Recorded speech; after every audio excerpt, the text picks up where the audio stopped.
No. Oh, all right. Hello, everybody. It is Friday. It is 1 o'clock. Rob and Debbie are trying to figure out technical difficulties, but we are live. It is Friday. It is fourth Friday. So this week we're talking about intentionality. We're continuing to focus on mental health awareness. And I wanted to start today. Oh, we got a sound. Okay, we got sound figured out. Yeah, if you have if you're watching the YouTube in the room, you got to mute your phone or device. I wanted to start today with something that was introduced to me some time ago, and it's the idea of just collectively taking a deep breath. And so if everybody would indulge me and just take a deep breath in and then let it out. And the interesting thing about breath is that we are always breathing. If you're not breathing, you're not with us anymore. So we're always breathing, but we are not always doing it intentionally. And just now, when I encouraged everybody to take that deep breath, we switched from that subconscious breathing to the consciously, intentionally breathing. And so a big aspect of today's conversation is intentionality around mental health awareness, around the spaces that we occupy. And our topic is carrying it well, mostly.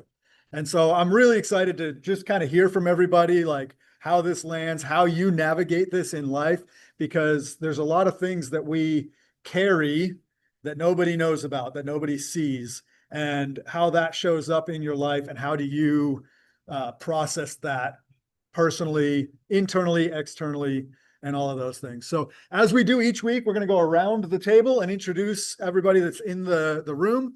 And I'm going to start to my left with the most beautiful woman I've ever met. Well, that's not professional.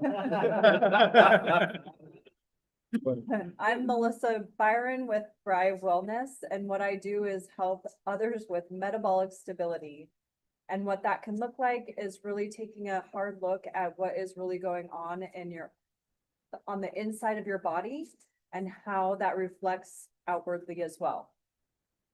I'm Kim Stein, and I work with change in non-profit organization of which we plan events to help the community with bringing unity in the community, togetherness, and also teaching the community on how to protect themselves, also help the people in need, and we also help orphans and widows in Africa.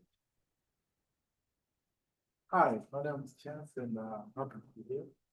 I'm a founder of a non-profit organization called Light to the World Mission, whereby we organize revival meetings for our communities, promote unity and well-being, and bring connection to different people, and also support different orphanage homes back home in Uganda, and support widows as well. Thank you so much. Yeah, my name is Lauren Baker. I work at the company called Perfectus Business Consulting, and essentially we just help entrepreneurs figure out what they're doing with their business, whether that's scaling and growing. It could be that they're ready to leave a legacy and exit planning and that sort of thing. It could be they just want to increase their operational efficiency and make more money, and not just have revenue go up, but profit to follow as well. So Lauren Baker at Perfectus Business Consulting, always happy to chat about businesses. Good afternoon. My name is Rich Lane. I'm the owner of Lane's Brains Web Development and Digital Solutions. I help small businesses locally succeed online. So anything that you could be struggling with or need a hand with digitally, I can usually help you out with that. So if anyone has any trouble, feel free to give me a call. I'd love to talk about it. Hey everyone, Steve Hicks here with Thriving Body Fitness. Really, I just offer personalized, customized fitness solutions to people because I want people to feel like they're at the pinnacle of their own human potential. Hey everyone, Rob Reuter here with IDIC Designs. You know, when you get onto the technology merry-go-round, it can seem a little overwhelming. And if you were to solve that, who would benefit the most? If you'd like to have a conversation about owning your platform and not just renting it, I'd love to have a conversation. Rob Reuter with IDIC Designs. My name is Marvin Sears. I'm with Tycor Title. On the title side, we make sure that properties and homes can be transacted on. On the escrow side, we make sure that all the pieces are in place to make sure that the property closes. And so, yeah, if you were buying or selling a home, I can help you. It's the deal. Hey, I'm Debbie Ramirez. I work with Champion Empire. We are a leadership and business consulting firm, and not just for the businesses, for the individuals as well, who are going out there and making a difference in the world and working hard for themselves and their families. We actually have two things coming up that I'm really excited about. We have a workshop coming up on Tuesday of this next week called The Secret to Productivity. I know it's not what you think. And then also a course launching on Thursday called Pathway to Purpose, which is really a life design system. It's not just a class. So I'd love to talk with you about that afterward. That's helpful. Hi, I'm Todd with Lump, LOMP.ai. That's lots of moving parts. We are an AI patented program that takes a buyer and places it in front of the seller without the buyer having to push the notification. I'm Todd with Lump, LOMP.ai. Hello, I am Leonidas Byron, son of Jonathan and Melissa Byron. Those are my parents. That's my dad who awkwardly introduced my mom. Anyway, they're married. Nobody addressed that. They're married. That's why that was the introduction. That's why that was, yeah. Oh, anyway, I'm currently mostly focusing on school, and then I also am starting on working on a business that builds PCs. So, do you have any inquiries or just anything that would be helpful to starting a business like that? Love to hear from you. Right on. I'm Jonathan Byron, and Mandy just walked in. Mandy, could you introduce yourself?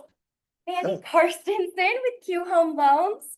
Love helping first-time buyers. So if you know anybody who's renting, send them my way for a consultation. Excellent. And then after Mandy gets them pre-approved, I go help them find the house. I'm Jonathan Byron. I am a realtor here in Spokane. I love helping people buy, sell. I love helping people get into real estate if they want to become an investor, become a realtor, any of the things real estate related. I would love to chat and just kind of get that going. And then also, like, I'm kind of looking around the room, a couple of you, we've got some other cool side projects going. So if you're into like the zany off the wall, imagining what would happen if, let's have a conversation, because I probably know the person that you need to connect with to get that thing going. So super excited. Thank you everybody for being here. This is rich. It's really nice. I do take a moment here to invite people that are watching from home. Huh? Oh, that's rich. That's rich. Yes. Thank you, Marvin. Yes. Keeping it real. Inviting the people at home, being here in person, there's just something that the camera can't capture. And so it's always invitational. We really like people to show up, be present with each other. And just that alone is quite magical. And so thank you everybody that's here. This is what it is because you're here. And for those of you that have never done this with us before, buckle up. It's pretty exciting. I also want to thank Dryfly for hosting us.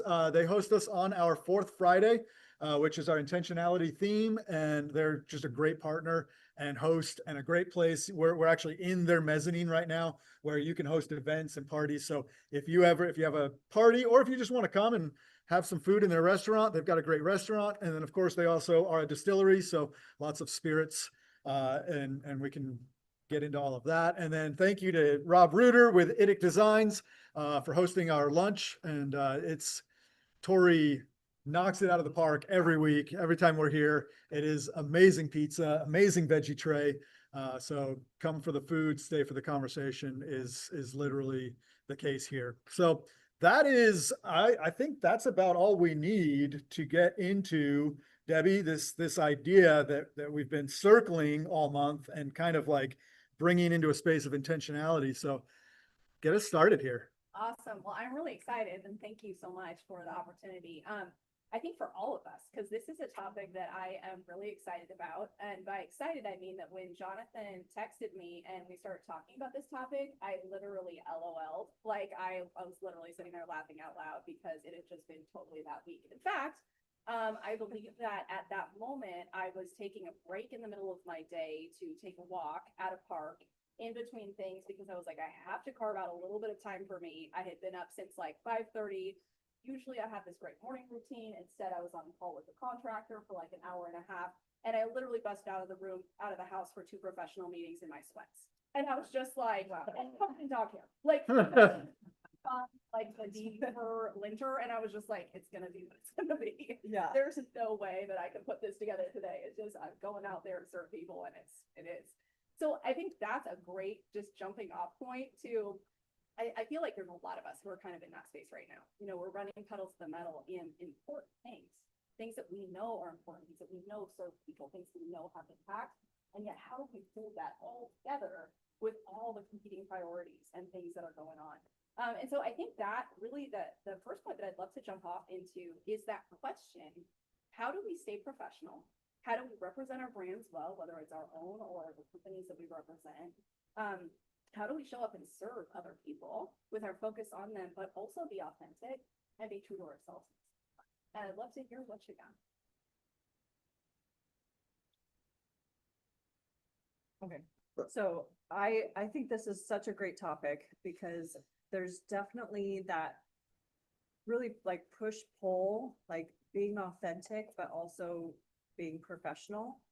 And for me, how that has shown up is when I'm not covered in dog hair because we don't have any, but doing, you know, meeting with a potential client at a coffee shop is typically what I do. And there's been times where I'm like, I feel like I'm rushing to get there because we have 3 kids as well. And life has just happened, but I really try to take a moment in the car before I jump out and just take that breath and really try to focus on, okay, that happened and I'm going to go into this, but just kind of center myself a bit and then walk in with a really clearer head and a fresh start. And then when I meet with that person, there's usually something that that person will say that like, oh, life is chaotic, blah, blah, blah, blah, blah. All this stress things have come up. And then I really have found that it has been helpful to relate to them in that moment and be like, I completely understand. Let me just share a snippet of what happened before I even came here. And it's not the whole thing, it's not the whole story, or just a snippet of some part of my life, and just be more relatable to the person. And that has, I mean, I think it's been amazing, and the person has definitely said that it has been relatable and more authentic instead of like, here, let me tell you what I can do for you. Absolutely. I love that. And a big part of that is listening, right? You Right. have to show empathy, you also have to listen. Yeah. Make sure that you are sussing out their needs. And so in anything, whether it's sales, whether it's in relationships, it's so important to listen rather than dictate. In sales, when you listen, you find out how you're going to sell it. In relationships, you find out what they're doing. Right. Yeah. Well, it so resonated with me what you said, and I think it really ties into what both of you are saying as well. Of, you know, even when the branding may not have been on point, the heart and the mission never wavered. That I'm going out to help people. I'm going out and I wish that the brand was fully polished and, you know, looked this certain way and checked all these, you know, boxes. But as a human, as an authentic self, you can't always show up that way, you know, but you can always show up with the same intention and heart. And I think that, you know, that it really spoke to me of, you know, those frazzled days, to just focus on, you know, is my heart right? Is my intention right? Am I doing the right thing? All right, well, then the other stuff doesn't really matter. And to take that deep breath and just focus back on what really does matter. I love what all of you are saying. I was just thinking, so like in an intense time period where I've got too much on my plate, like obviously you go, you know, get into a good rhythm and make sure you have boundaries. But the truth is, functionally, what I do, and I think it's okay, but I call it healthy compartmentalization.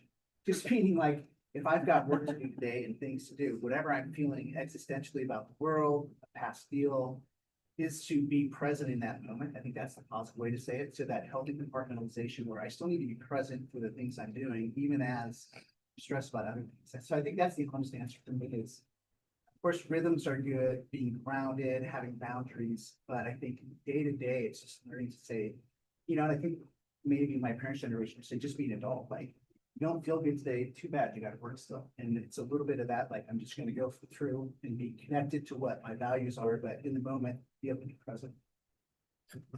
To that degree. Okay, there's three items that you said: release, be present, intention. So, I've been in sales most of my life.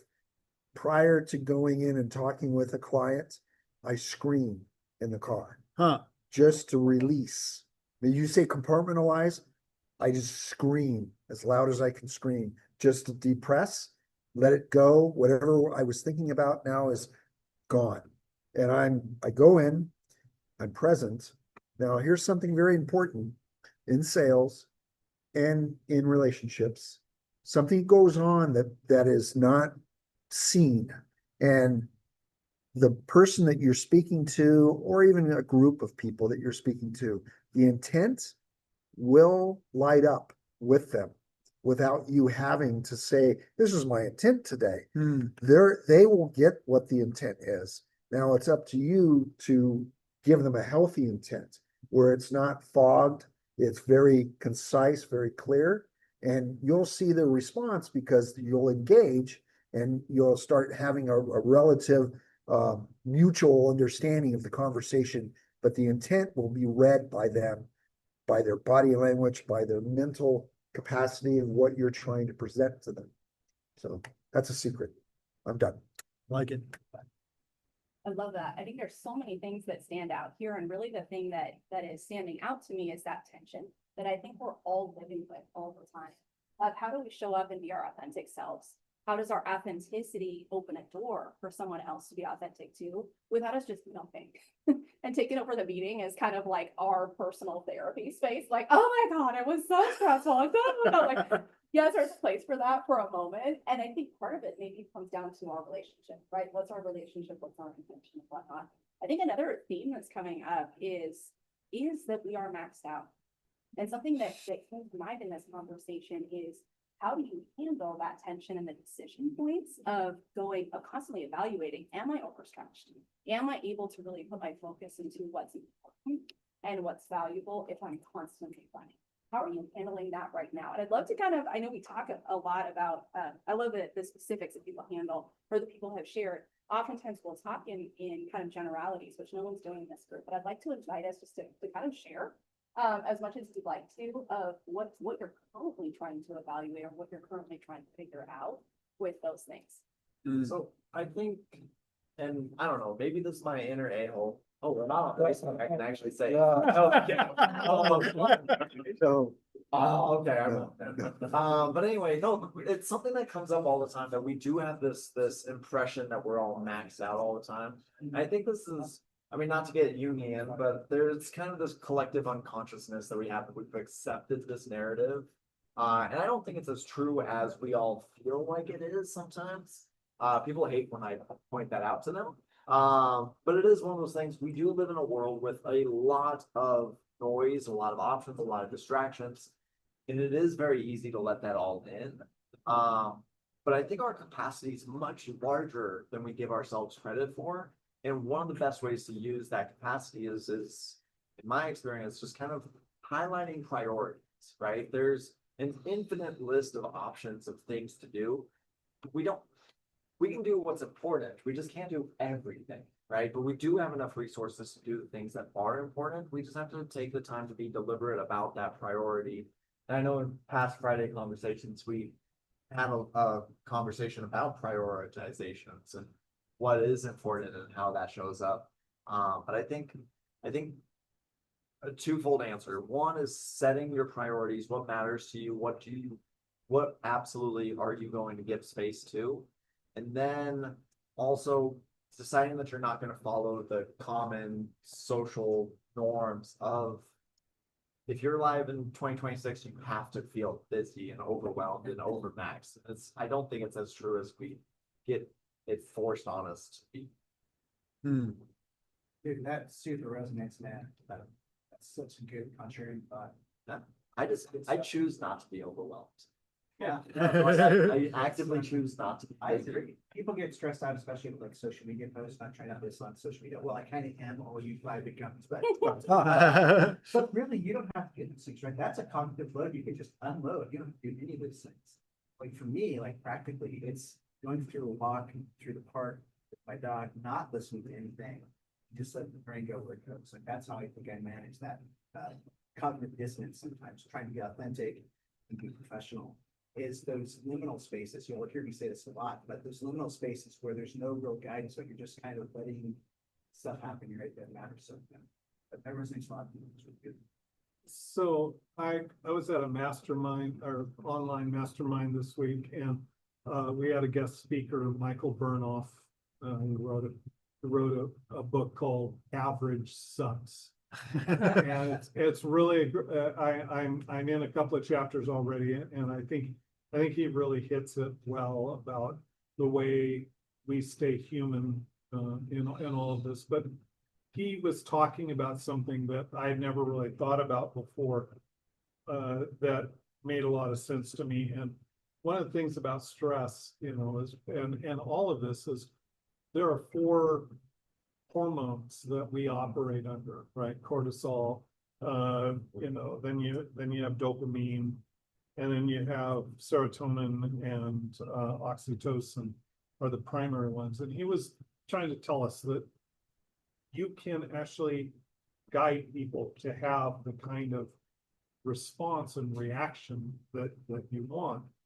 But he told a model that I was going, okay, that makes a lot of sense. So he said, never again. When you get under stress, you're feeling that cortisol, you say, never again, I'm not gonna do this. And he says, and then you bounce the other side. It's like, what I want is, this, and you're trying to get a dopamine hit. And so we get caught in this back and forth and back and forth. Never again.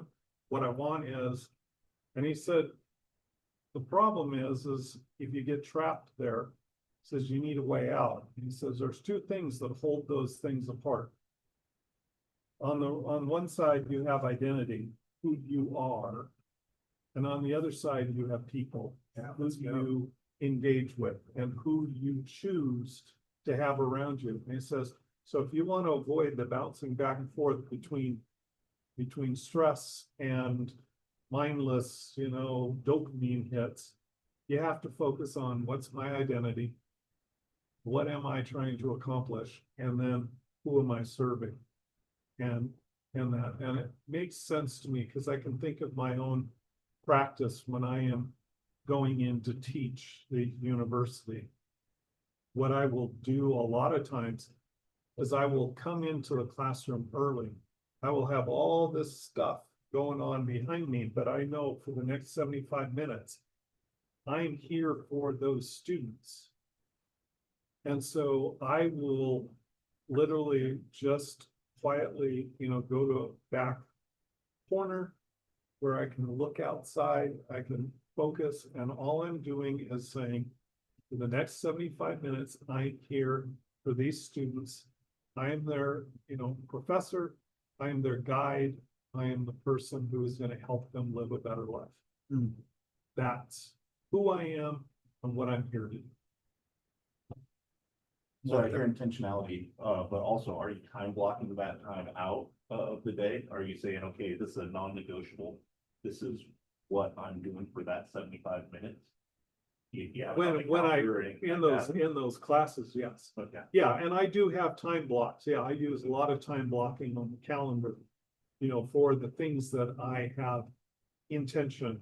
Like for instance, my time block for this starts at 10:45 and goes till 3 o'clock. So, it's like nothing else gets scheduled during this time because my identity is I am participating in Friday conversations to help anyone and everyone I can engage with. I like that. There's so many things that are swirling here that I would just love to just go down all the trails all at once, but this idea of identity and how you articulated that made me think of, in some moments, I am predominantly a father. Like that is like my identity. I show up as dad to 3 amazing kids. Sometimes I'm husband. Like I am married and I show up as husband. And those 2 roles come together as family person who has a family. Other times I'm a son. Other times I'm a realtor. Other times and those identities there's a similarity because they're all this particular skin sack that has a personality and all the things. And so like Leonidas recognizes me when I'm in realtor mode as that's my dad. And at the same time, it is a slightly different dad. And the dad that shows up to the 15-year-old is different than the dad that shows up for the 8-year-old. And then, I'm not a professor, but like that, there's just all these that, right? Like host of a podcast or all these different, and I think that like remembering back to school days, like high school, like there was this cognitive dissonance. Somebody said there was this sensation of I'm different when I'm at school than I am with my parents, particularly around like the certain words that you use with your friends, but you didn't use around your parents. And there was like that dissonance was very uncomfortable. And I think that we all try to create a persona that is as integrous as possible. And yet the reality of it is that we do show up differently in different spaces and for different reasons. When I'm talking to a client, it's a completely different conversation than to my son or to Lauren, who's a great buddy that, we were just having a text conversation this morning about some really off the chart stuff. And that's like, that can't show up necessarily with a client. Lucky for me, my clients are very diverse. So like I inevitably will have that conversation with one client, but just not another one. And then you get into like the whole scope of like Republican, Democrat. It's like, oh, we're going to have a very different conversation today than I had yesterday. So yeah, there's a lot there that I appreciate you bringing that, Rob. I think something that I think about is what you're gonna allow into your space. And a very real thing that happens to all of us is we have those people in our lives that tend to bring more drama. And something I've really had to learn over time is that just not letting it stick to me. So that can be their reality and their thing that they're working through or navigating, but that doesn't have to be my reality. And I actually choose to have a different path. And that path can be a more centered person, a more person that is present with that person at the time, but not bring it with me. I love that. We're having so many good conversations around different aspects of it, kind of like Jonathan pointed out. We've talked about identity. We've talked about demeanor, like how do we show up in a situation and how do we hold space for others and be there to serve while also being our true selves and actually use that as an open door. I think what Melissa's segueing into is talking about our practices. What are those practices that we have when it comes down to relationships, the boundaries that we exercise, and who we choose to give space and time and mental capacity to? What are the practices that we use throughout our day? Healthy habits, meditation, whatever that looks like, to make sure that at the beginning of the day or throughout the day that we are being whole and complete within ourselves before we get into our day or as a break. Melissa was talking about some people just like to bring drama to our life. It's like Oh my God. Oh my God.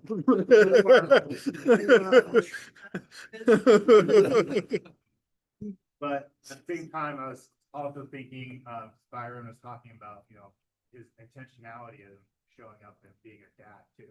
Yeah. And that's probably like the situation I think of, like, I have to be super intentional about, being a dad for like my kids. Cause I don't live with them, and so that's like something that, like when I'm going through my day, I have to be super intentional to make sure like I show up and like I make that phone call, call them each night, you know, Wow. show up to the games, things like that. And then at the end of the day, like I can tell myself, like I'm making my effort to be dad, to be there. And so like that's kind of like what I think of like intentionality. You know, because when they come to my house, they get a different version of what they have at their house. And so you just have to be like, I just have to be very intentional about like how I am when they're at my house and try to be dad, like things that I'm doing. And then just kind of also remember that,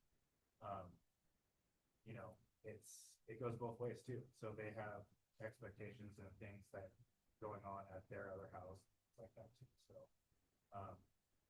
I just try to think, tell myself like in my mind, like how important, like when I'm prioritizing things, like how important is this going to be 15 minutes from now, you know, 5 weeks from now, 5 years from now, and let that kind of play into it. And also just remind myself that everyone else always has stuff going on, like stuff that we can't see.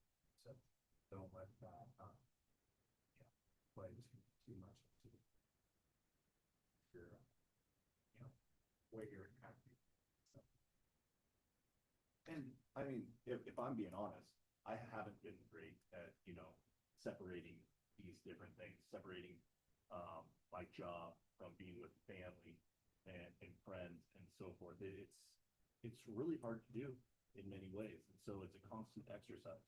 You have to make sure that you reevaluate every so often, which I do constantly because, you know, in many of our industries, you know, you get caught up in where's the next deal going to come from, or you know, in a past life, you know, I very stressed out every day, and I bring it home with me, and and I had to make changes in my life to ensure that my family isn't necessarily getting the wrong person coming to the door each night. Yeah. So, and it's like I said, it's constant exercise. Right, So right. I'm continuously trying to make myself better and ensure that, you know, I'm the dad I want to be, I'm the husband I want to be, you know, and then at the same time being the salesman, being the businessman that I want to be as well. So Makes sense for sure. Yeah. That's so cool, because how many of us actually deal with that? Like, how many of us, that's a constant daily battle? Never stressed out. Especially Nope. with everyone except for Todd. But I totally get that, because this morning I'm like just super enjoying the fact that my husband and I work from home. And that both happen to be in the kitchen at the same time, literally sipping a cup of coffee and talking together. I'm like, oh my gosh, this is amazing. Yeah. And then I'm also like, hang on, I'm gonna do something while we're talking. And I'm like, wait a second, what am I doing? You know, and go back to it. But at the same time, we both work from home. So we are like to be working, right? So always that tension. Yeah. Can be so challenging. Intentionality is such, I think that, I mean, all of us could talk about this every day because when you're a 9 to 5, you get to relinquish a certain amount of that. You know, you are the worker person when you're sitting in a specific zone. This office signifies that I'm now the worker. They're dictating a lot of what I'm doing during the day, the goals, you know, so a lot of that gets relinquished when you're a directed business. You don't relinquish any of that. And oftentimes you don't have any specific environment that even triggers those shifts in priority. So you have to be so intentional of either setting up shifts or really, you know, like you said, constant reevaluation because you're the director of every piece of that ship. And sometimes they're not even, you know, they might be at odds. And so you have to figure out how to navigate that. So I love this, you know, the layers. This is something that, you know, as business owners, as, you know, entrepreneurs, we are struggling with, you know, every single day. And it's the blessing and the curse because it's what allows you to be having those moments of coffee, being more present, being able to shift priorities as life happens. That's the bummer of being at the office. When your priorities shift, nothing else does. And that is the push and pull. So, choose your hard, but this is hard. So I love these. And I don't know if it's because you talked about being with a contractor at the beginning, but the entire time that's really been resonating with me. And I've just been thinking about, projects that I've undertaken with contractors. And at the beginning, they are so overwhelming because there's minute little, what finishes are you going to choose? What are you, and before you even have any sort of plan, it feels impossible. And then that's why you start with figuring out, okay, what's my color palette? What's my theme? And I may shift in between that. I may reevaluate and go, oh, actually those colors are disgusting. I need these colors. You change, but once you've made those decisions, all of the other decisions become a lot easier because they're like, are they in line with what I've already decided? No, it's not. Get it away. Oh yeah, oh my word, that's the missing piece. Or, oh my word, this changes the whole vision. So it changes, but that I think is so poignant of, if you don't have the color palette, then you really are being tossed around and you are being absolutely overwhelmed. And the more specific that you can get that, the more thrilled that you are, or maybe more relaxed with what's coming, because you're just really able to filter pretty easily of like, does this align or does it not? I love that, Mandy. And I think kind of bringing back to Stephen's point, which I kind of had bookmarked in my head for like, we need to come back to that. That part is so key. And really kind of leads to the question of right now, what are you doing in your lives? What's working for you and what are you grappling with that maybe is not working for you? When it comes to that prioritization part, choosing the color palette before you start to keep coming back to it, really kind of knowing the identity, the purpose, the who am I serving, being on mission, so that when everything does go crazy, I'm able to go like, but as long as I accomplish that today, that's the important, right? One of my favorite exercises that I do, it's not really an exercise, it's just something that I do. Socrates said like the unexamined life is not worth living. And so at the start of the month, I like to do like a monthly review in a few different categories. I do one for my personal life, I do one for my business, and one for my health and fitness. But it's essentially each area has 6 or 7 different categories. I rank them, I talk about highlights, lowlights, areas of opportunity, and then whatever category seems to be at the lowest, just try to enhance balance along the life wheel of sorts. That area of opportunity is just something that I try to put more focus and more intentionality. And then in the other categories, those areas of opportunities, we just kind of have them in the peripheral if opportunities come up to address that. But I do think taking the time to do a monthly review of like what went well, what would you like to do differently, what do you want to do moving forward, just kind of sets the tone, right? We talked about identities. It lets you choose who you want to be, what you want to do. We talked about priorities. It also allows you to identify what is actually going to move the needle and make me feel better about who I want to be and all that stuff.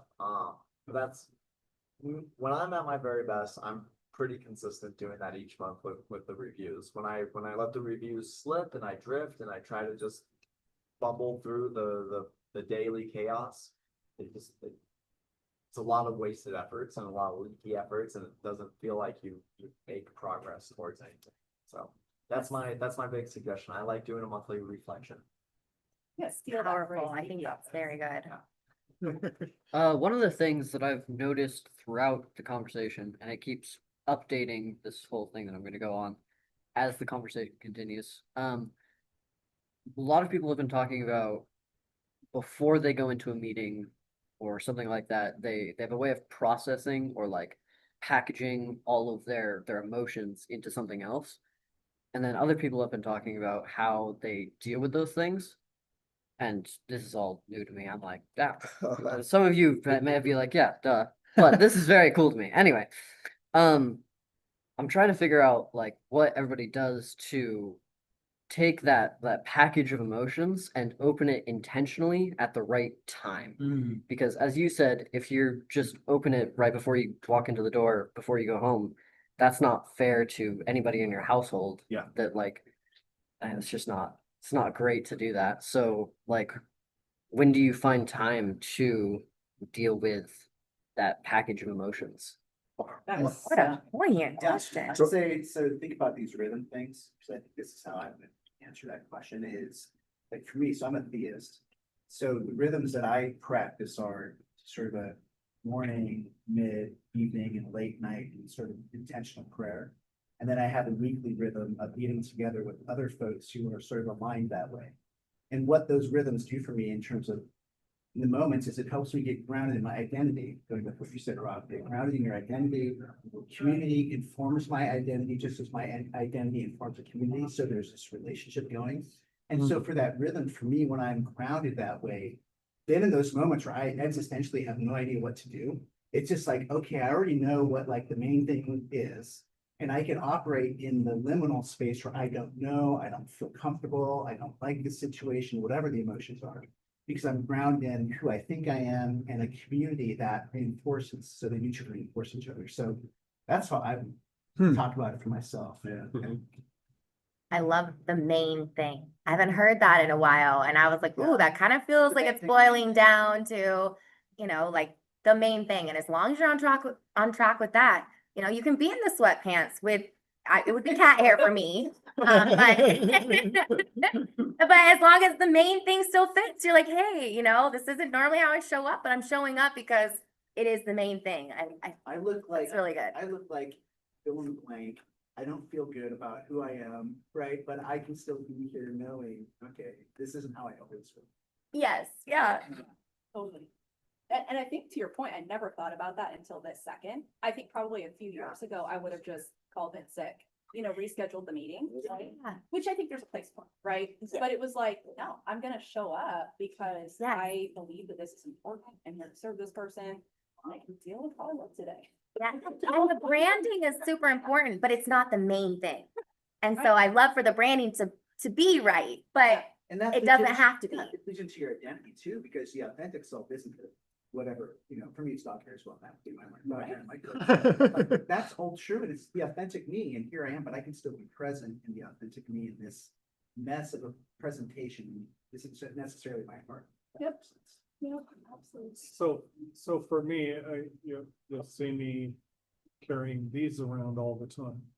And that's because, one of my mentors, taught me years ago that you live your life sequentially. You can't compartmentalizing is a nice term, but you can't just wall it off because your brain is working on it. And so one of the things to do is to get it out of here in a way that your brain can let go and say, okay, I did something with it. Maybe you'll come back to it. Maybe not. There are things I write, I have over 10 years of these. And I have never gone back more than, 6 months to go find something that I had to pick up again. So getting it out was part of that evolution of the idea. And the next time it comes up, it's gonna have a different form. So those are important to me. And the other part of it, is Finite and Infinite Games, my favorite book, but he talks a lot about just the awareness that what we put on when we go into a setting is not who we are. It is the role we play. So I'm here to be somebody you can have confidence in, that I'm listening, that I'm giving you my best. What else is going on inside is not relevant. And I don't pick up my persona and say, I'm the person you need, but I'm also not going to spill everything else that is going on in here. I'm going to play my role. I love that. Such powerful stuff. And I love what you were talking about with the writing it out part. Just because I want to stick for a minute with what Leonidas' question was. I think that was such a powerful one. Because what we're talking about this week and this month is the mental health part. And that part, you know, I know we've had these conversations, but we have this stigma, even still, I think it's vastly different after the pandemic. Thank God, like finally we've acknowledged that mental health is a thing and that we need therapists, like, finally, right? But I think there's still kind of this stigma around like, oh, someone has mental health issues. We all have mental health issues and we're all responsible for cultivating and for our mental health hygiene, right? That's part of our practices. Our minds are amazing and beautiful and unstable and influenceable, right? That's just part of the human condition. Yeah. And so how we steward that and how we cultivate that, I think coming back to that part was, where do you process those emotions, right? Where do you process that unload? And Rob brought it back to a form of somatic release. So writing is a form of somatic release. Exercise is a form of somatic release. Todd going in his car and screaming is a form of somatic release. It's actually also, I learned this from a friend of mine who's a fitness coach who deals in kind of the adaptive fitness space. She talks about doing a practice like that before a meeting, before something, to turn on your fight, flight, freeze, or fawn. You're turning on your fight, which you need to be in. You need to be in that different space in order to go and to serve well and to have mindset on. So what are those, coming back to that, like, release? What are the things that you do to release, or what are the things you do to connect with yourself? And then we got one more area to dive into. Yeah, I want to try to condense everything to answer Leonidas' question. Leonidas' question was like, when you identify something you need to process, how do you process? And I think there's 3 P's. Lauren mentioned people. Rob and Debbie kind of mentioned practices. But I think there's one Mandy kind of hinted at earlier. There's also places. So there's places, people, and practices to help process. It's a lot of P's. Alliteration's fun. You just say that over and over. Process with people, places, and practices. I like that. I do too. So I want to do a couple things. One, we like to slow down a little bit towards the end to allow our quieter, more contemplative guests that you got something you want to share, but you haven't quite figured out how to put it in words. So I'm going to share a couple thoughts here, but with an encouragement that invitationally, if you haven't gotten a chance to share yet and you want to, that we're going to kind of like slow us rapid folks down a little bit and give a little bit of breathing room for that. The second thing I want to speak to has just been resonating for me, and I've been trying to put this into words, is the word responsibility. And it came up when we were getting this ready. And when I saw the word responsibility, it just hit me hard. And there's a lot of layers to this, and I'm not going to try to unpack it at all, but we choose what we take responsibility for. And Melissa said it really well, and that's what triggered it for me. And there are some things that, you know, like I take responsibility for my kids. I chose to have kids. And so I choose that as a responsibility. And at the same time, it is a responsibility that I get to choose. I could choose not to take that responsibility. I could choose to, we have stories of dads that just change their mind and go live a different life. It happens. And so it is a choice. And yet for me, that's a choice that I've made that is not revisitable. And I still do revisit it in the sense that I say, this is a choice that I have, and I can integrate with it that way. And I intentionally choose it again and again and again. And so that reinforcement, and so that's where like my responsibility to a client is different than that. And there's sometimes has to be a reevaluation of, is this my responsibility? And this is the part that I have to really keep my energy focused. I tend to take on this sense of responsibility for the whole world, right? Every problem, I drive by somebody that's standing on the street with a cardboard sign and I want to fix them. I want to help them. I want to find out how to, you know, I just get into this way overwhelmed of just taking responsibility for all the things. And I need somebody like my wife who can remind me frequently, you don't have to fix everybody. You're not responsible for everybody. And so that shows up in extended family. It shows up in all of these spaces where we picked up a burden of responsibility that wasn't ours to carry. And that some of those are, if we just let go of those and say, you know what, that's not my problem to fix. That's not my problem to solve. Stephen, I love that people, places, practices. And I think Rich can resonate with this. Rich and I hang out in the sauna at the gym pretty frequently. Like our schedules sometimes overlap, sometimes don't, but I love the sauna.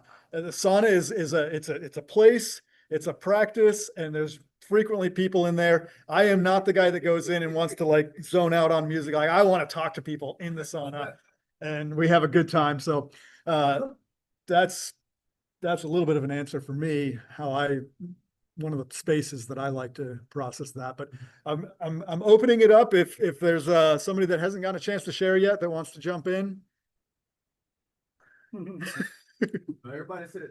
Everybody said pieces of what I think already. Sanctuary for me is very important, and being very deliberate about reserving time every day to tap into that sanctuary, however that looks. And so everything everyone said came out in that facet, and I would even say that, I think you said it perfectly. People, practices, and places, you know what I mean? And giving yourself permission to allow other people to be that vessel for you, you know what I mean? I think part of what I was thinking as people were talking was the relationship we have to the social world, you know, and that connective piece of, and sometimes we kind of downplay the way we're socialized into thinking in a particular way, and how we view ourselves as fathers, and why that's a responsibility. Right? Maybe that might be a larger understanding as to why that's so important, right? Friendships, you know, there's people that just don't rely on their friends to do those kinds of things. That makes them feel like a burden. You know what I mean? And so it's like the way our relationship is to how we're socialized, I think is very important. And it's just something that I think needs to be looked at a lot more, you know, intuitively, right? Yeah. There's a saying that a colleague of mine that said, you know, when you squeeze an orange, you don't get grape juice. It's true. Right. And so what comes out is what's in the surface. And I think that's the journey a lot of us are on, is when you start to peel those layers back, you know, how do you slowly begin to examine those dark corridors of how we move and operate, you know? I mean, I think that's the journey, I think, is be an ultimate human being in that regard. Yeah. You know, we're sort of in our own little algorithms, if you will, but I think the quest is still the same. Is how do we get to that place? Yeah. So that's what I was thinking about. That's awesome. Yeah, I love it. Mic drop. Thanks, Vermel. I love that word sanctuary that you use. And I think that really kind of is a good, just kind of opening it up into that last part. So we talked about that our topic is carrying it well mostly, with mostly being that key part that we're all resonating with today. When responsibility, exhaustion, and restoration all live in the same world. What is that restoration for you? Say that one more time, please. Yeah, what is the restoration piece for you when it comes to, we're carrying so many things, we're choosing responsibility, right? To Stephen's point, maybe it's not so much. Maybe we have more capacity than we think when we're prioritizing it, when we're living on purpose in our mission, right? But what about the restoring ourselves part, right? Where does that live for you in the middle of the busy, the exhaustion, the crazy, the flat out? So I'll speak to that because Lauren mentioned liminality, and I agree that you use that a lot. Like that's but I feel like we just like came on that at the same time, and we've both been. So liminal for anybody that isn't familiar with it is basically the space between. So if you think about like a light being on and a light being off, the liminal space is it's not quite on yet, but it's turning on or it's turning off. So liminal spaces are just this, I love it. And to your question of the restoration, I think that we have this sort of these rhythms that we all occupy, right? Like I'm up, I'm excited, and then I'm sad. And sometimes we live in one side of that and don't spend much time in the other.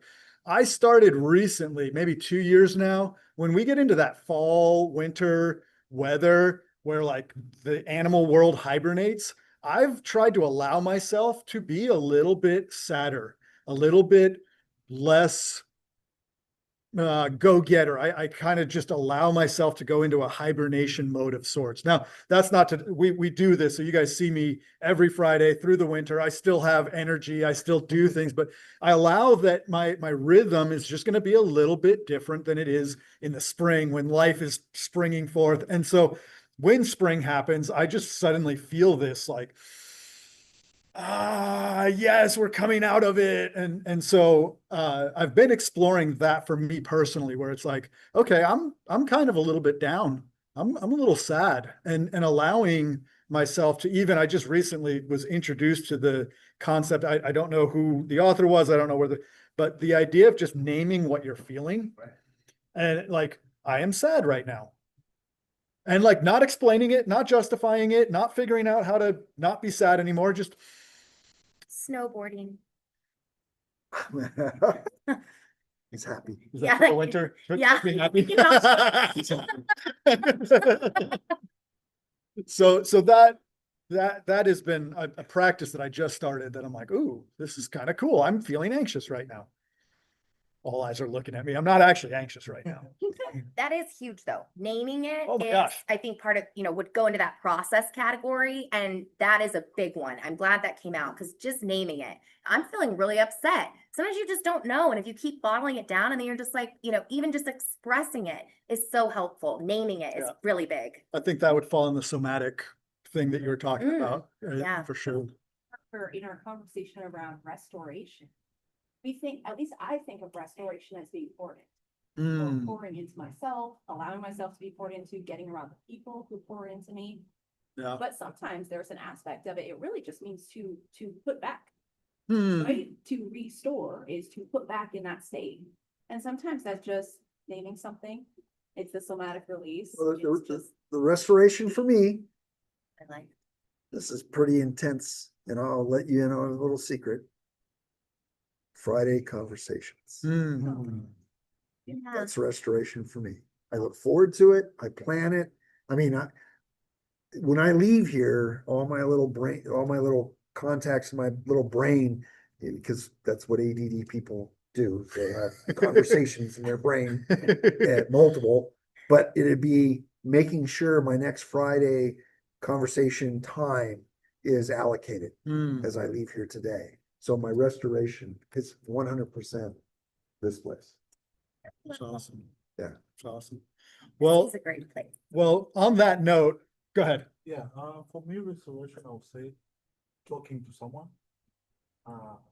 Usually talking to my wife.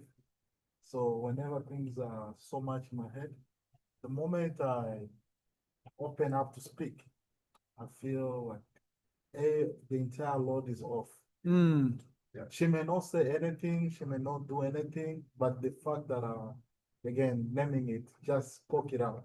Mm. Once I spoke it out, I feel the burden is off my shoulders. Yeah, a release, thank you. A release and meditation and prayer. Oh, so good. Yeah. So good. So she is a safe space for you. From Yeah. And I think that is the key right there, Mm. is not everyone is a safe space, like your ex-wife, not safe. You already named it. But finding those people, Mandy is a safe space for me. Mm. John is a safe space for me. But having those people that are a safe space for you Mm. is so vital, and not everyone has that. Yeah. Mm. I've just noticed something about, I pay attention to people, though. I know we're kind of. Yeah. I pay attention to sort of like human behavior a little bit, which is like, if you watch people closely, you'll notice that once they get overloaded with something, there's a release that they have, whether it's a twitch or it's a head nod. It'll be a release of something that's happy or painful or cringy. And I think there's smaller cycles of that, but I also think there's larger processes of that as well. So for a lot of times, I think having that release is very important, and it just looks different for everybody based on how everything is sort of made up in their own life. It might be a person, It might be playing video games. It might be taking a shower or being in the sauna. But there's that moment where the pressure has a chance for it to fizzle on out. You know what I mean? And as far as restoring, again, I think that's a personality thing. We're built different in terms of our personality types and what we look to for refueling. Some of us like to have, it's more like a cup, get filled in, and maybe like a cup with a hole in it or something like that, where it kind of drains out with light pressure, but fills it back in. In your case, it might even be like a battery, where it gets charged by being in an environment where there's a lot of positivity. Yeah. I mean, and so I think that's part of our journey, is to figure out what is it about our personalities that puts us in those spaces where we can be more deliberate about it's Oh, I love All that. right, well, we do need to wrap up. All of that segues perfectly into a couple of things. One, the invitation to come be here on a Friday. It really is an exciting, it's just great. I love it. Todd, I love that you love it. I love those of you that are regularly showing up, and the visitors that we get. So for all the reasons, come show up, except this is the really big segue, not next Friday. Oh. So one of our rhythms is that every once in a while, there's a fifth Friday. And at least at this point, our decision is to just not do Friday conversations on a fifth Friday. So we will not be here. We will not be at Innovia. We will not be anywhere. The next one will be at Hotel Indigo on the first Friday of June. Wow, we are just cruising along this year. But I do want to say once again, thank you to Debbie with Champion Empire for being our host today. Thank you to Rob Ruder, Idic Designs, for our food, and Dryfly for hosting us here. And everybody that was in the room, thank you all for your contribution. This was really an awesome conversation, and I can't wait to see what next month